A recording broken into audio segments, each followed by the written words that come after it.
So hello, welcome to the video and welcome to London City Airport. Now over the life of my channel I've been lucky enough to fly on quite a few European airlines on short haul routes in their European business class cabins, and all of them have been a bit underwhelming. They all offer the same seat throughout the plane and just move the curtain back and forth depending on the demand for the business cabin, so you get the same seat regardless of which cabin you're flying in. Yes, they'll probably block a seat next to you, and of course the food and drink will be better than you get in economy, but all of them have been, well, they've just been a bit meh.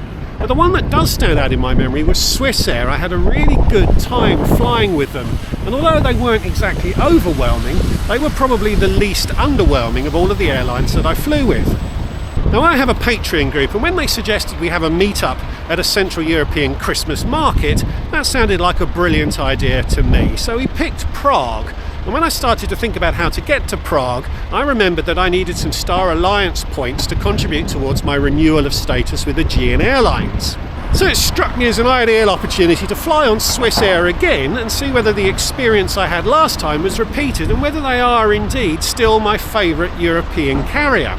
Now, London City is about an hour closer to where I live than Heathrow, and I've covered the experience at T2 a few times, and I quite enjoy flying from London City. So I decided to fly from here today on Swiss Air down to Zurich, a couple of hours at the Zurich Airport, which should give me a little bit of lounge time, continuing on to Prague. An A220 for that first leg, that's the biggest plane they can get in and out of City Airport, and then a 320 down to Prague. And I'm really quite looking forward to it. I'm certainly looking forward to the chocolate.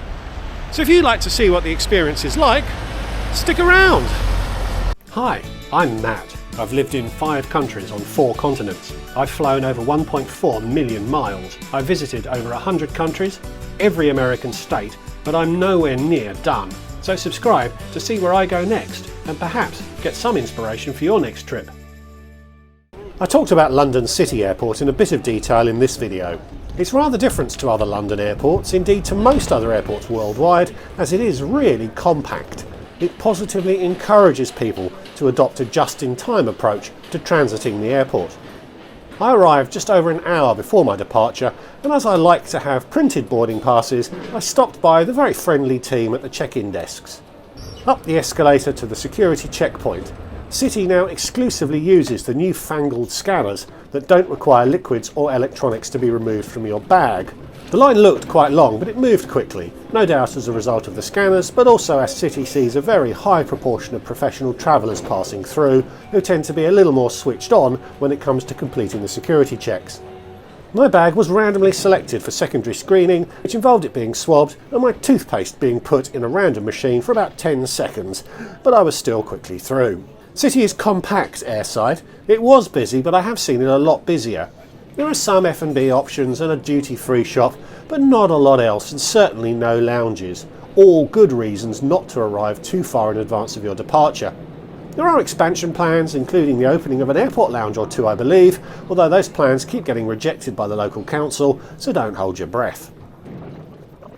It's not a big airport, but it was still a bit of a walk to get to gates 9 and 10, but you get excellent runway and apron views on the way down.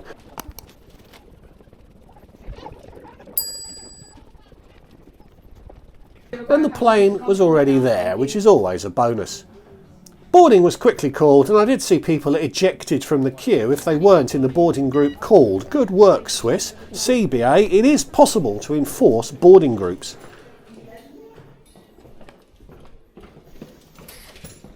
The positivity these actions generated was immediately eroded by 5 minutes of #boarding not boarding in this stairwell, followed by another 4 minutes of it in this rather claustrophobic alleyway outside. Hey, at least it wasn't raining.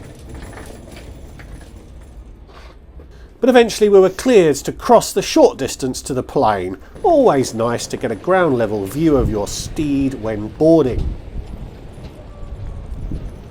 Up and into this 7-year-old A220, actually built by Bombardier in Canada before Airbus acquired them in 2018, so it was initially delivered to Swiss as a Bombardier A220.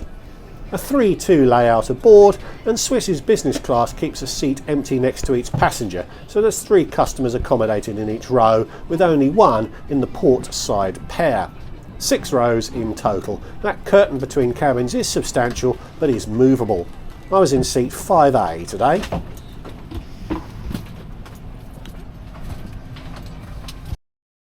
Decent but not outstanding legroom, but with an adjacent empty seat there's plenty of space overall.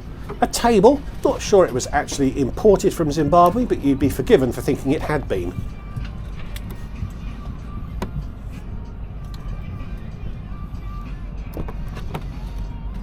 Some literature, coat hooks and 2 pockets. There's almost a space-age feel to the seat-back design, but splitting that pocket is very unhelpful if you have a tablet to store for takeoff. Overhead air vents and lights, and perhaps the dinkiest in-flight screen I've ever seen. It did everything an in-flight screen usually does, only at 1/10 the size. Quite difficult to see the in-flight safety presentation if I'm honest.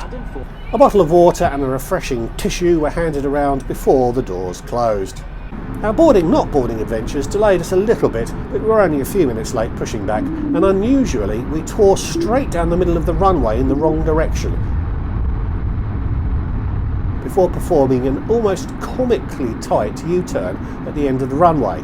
No car can turn that sharply, and the turn is so tight that that engine is actually going backwards as we line up for takeoff. Then perhaps the most fun consequence of City Airport's short runway.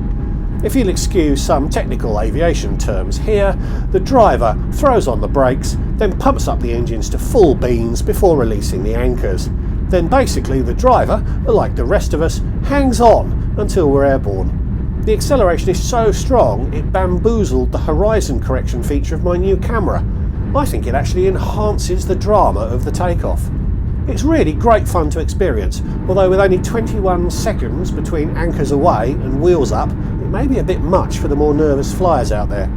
You get a very steep ascent too, as you need to get up and over the towers of Canary Wharf in quite short order.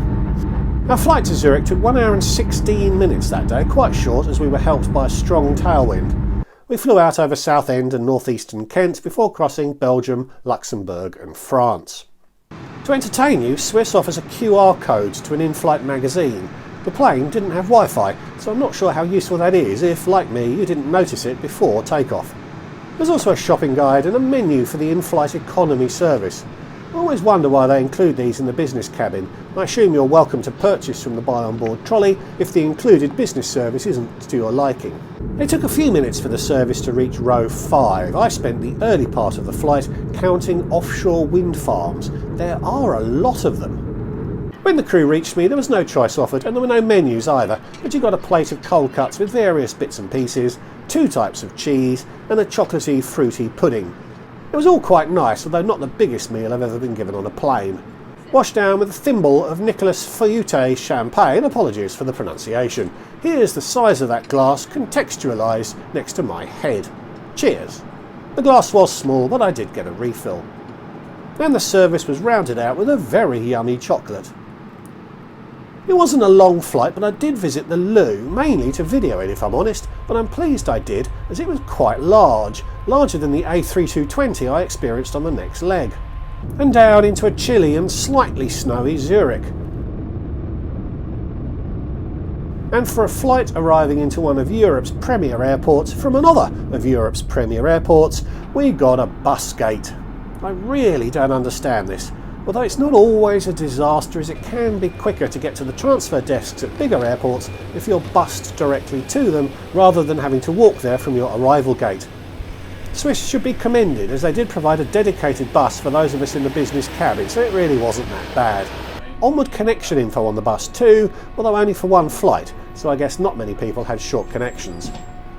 Into the terminal, I was quite surprised at how quickly I found myself at the immigration desks. They were literally right there. Only 2 people ahead of me too. This was my entry point into the Schengen area, so I was stamped into Switzerland, even though I was immediately heading onwards to Czechia. There's a few lounges in Zurich Airport, but my onward gate had already been announced, so I headed for the A-gate complex. There's a business lounge here, but as I am Star Alliance Gold, I had access to the superior Senator area. I didn't visit the business lounge to verify the superiority of the Senator part, which was actually really busy, and I struggled to find a seat. There were soft drinks on offer, along with a decent range of spirits, self-pour beers,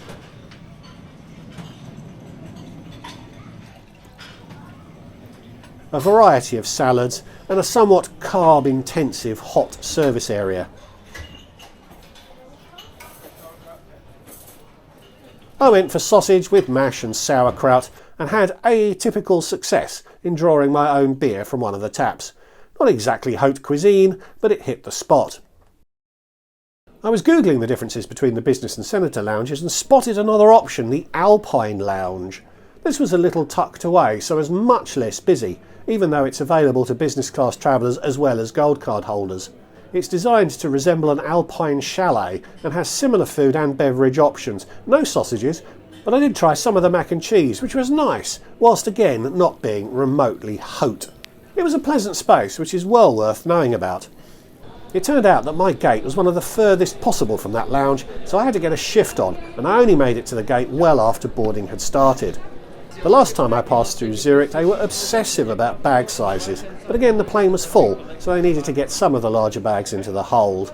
I was eventually through though, and it took me a while to make it down the air bridge to the plane. But eventually I got onto this 28-year-old Airbus A320. That's quite old, although it's been with Swiss since delivery. Only 2 rows of business on this flight, and I was in 2F this time. A very similar seat setup, no link to a magazine that you can't access, but a table and perhaps an inch more legroom than on the A220. An empty middle seat, but I had no one in the aisle for this flight either. Air vents and lights for my row, but I did notice that not every row behind me had both. Perhaps a hangover from when the plane was delivered and had 30 fewer seats, which means 5 entire rows of seating have been added, which I suspect may have thrown the seats out of alignment with the overhead air vents. The same water and refreshing tissue was distributed, and the captain came out to welcome us personally. It was very Swiss. He warned us that there could be a delay, as the airport was busy at that time of day. I was expecting to hear an hour or longer, but he announced we'd be delayed for a whole 10 minutes. BA probably wouldn't have bothered with an announcement for a delay that short, and we duly pushed back only about 15 minutes behind schedule. Slightly bigger screens for the safety video here. The interior lights weren't fully dimmed for takeoff, which was unusual, but it meant that the takeoff footage out of the window wasn't brilliant. We were only in the air for 54 minutes on this flight, and we would have had amazing views if we'd taken this flight in daylight as we skirted the Alps to the south of Munich. The 2 rows of business was only half full, so the service was completed rapidly. If anything, an even lighter meal than on the first flight. That moussey thing was beetroot based, I think, and I didn't love it. The rest of it was nice enough though. I skipped the champagne this time and went for a Swiss red wine, which was really quite nice, and once again top-ups were offered.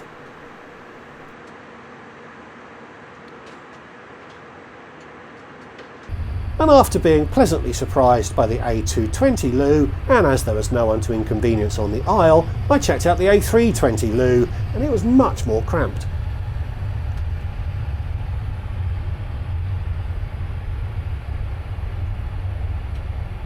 And down into an even snowier Prague.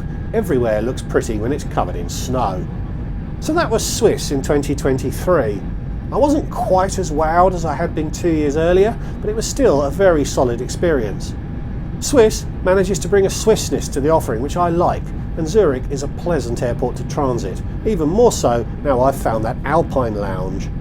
I paid about £190 for this trip as part of a return. I came back on Brussels Airlines, so look out for that review in a week or 2. Hey, if you subscribe to the channel, YouTube will let you know when that video is live.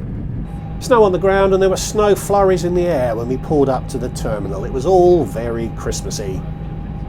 And off into the airport. We'd cleared passport control in Zurich. I was hand baggage only, so I was quickly out of the building to explore Prague.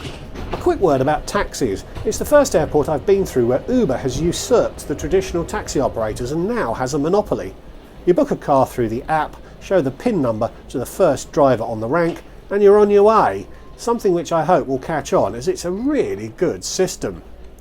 So thanks for watching. I hope you enjoyed it. Please give the video a like if you did. And leave me a comment. Would you consider Swissair for a short European flight, even if it means you need to connect in Zurich on the way? And if you'd like to support what I'm doing more directly, there is a Patreon account, the link to which is in the description below. So thanks again for watching, and I'll see you all in the next one. Goodbye.